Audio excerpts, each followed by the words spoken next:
All right, get it done. The president making it clear in a tweet when it comes to tax cuts, anything that he wants to get done, and Republicans to get done even sooner. The Senate switched to a simple 51 votes for anything, for everything. Ashley Pratt, we've got Aaron McConnell, Wendy, Osefo. All right, Wendy, what do you think of that? 51, call it a day. Done. Boom. Fast. Get it done.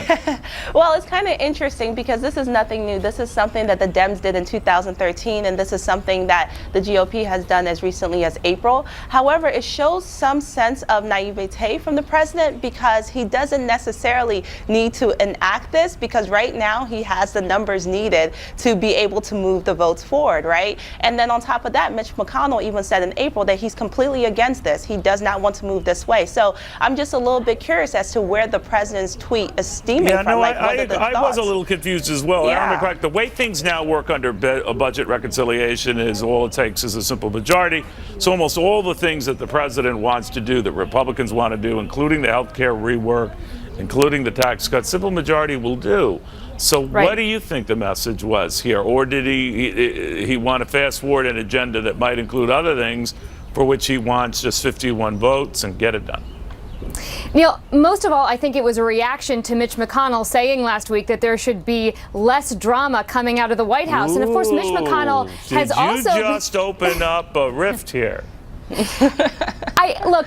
think Mitch McConnell has also been very clear that it's going to be hard to get tax reform done, and he doesn't actually have the votes to do what it is that the White House wants to do. They also don't have the votes on health care right now. So I do think it is a back and forth between Mitch McConnell and the president right now that we're starting to see. Wow. Actually, what do you think of that? Because, I mean, it wouldn't be the first time between those of the same party are at each other's, throats. I mean, Jimmy Carter famously did not get along with Tip O'Neill. And this is the kind of stuff they played against one another. What do you think? I think Republicans are having the Nancy Pelosi moment, right? We got to pass it to see what's in it. And I think they're afraid of that. And I think at this point, there's a lot of discord within the Republican Party as to what works when it comes to tax reform and when it comes to health care.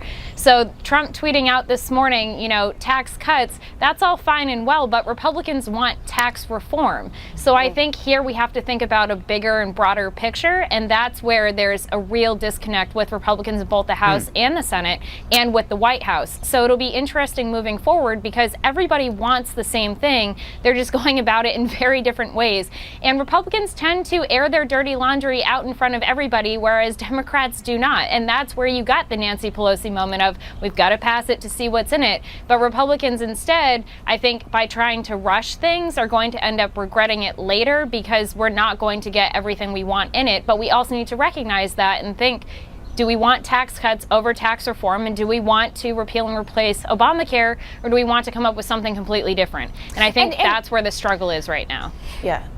And Neil, if I can add to that, remember, you and I were talking back in March that the White House was getting ready to put out its own tax reform plan. Yes, Where is that plan? It is almost June, and it's the House and the Senate that are working on tax reform plans, but the White House has still not put out a plan because they're being bogged down by so many of these problems. Now you've unearthed a little battle behind the scene going on here, but I don't disagree with that, and I think that the ways of Washington, represented by the power structure there, I'm not condemning it.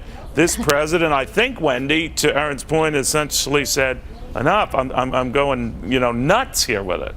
Absolutely, and I think that he needs to start having conversations with members of his own party and trying to move things forward because right now we're getting bogged down don't make the assumption he's not doing that. It's just maybe all this other stuff is. Well, I would say it is the other stuff, but he's still the president of the United States, and if he wants to start having these conversations, it is within his power and within his purview to do that. And I think the American people deserve that. Get Mitch McConnell and say, hey, shut up.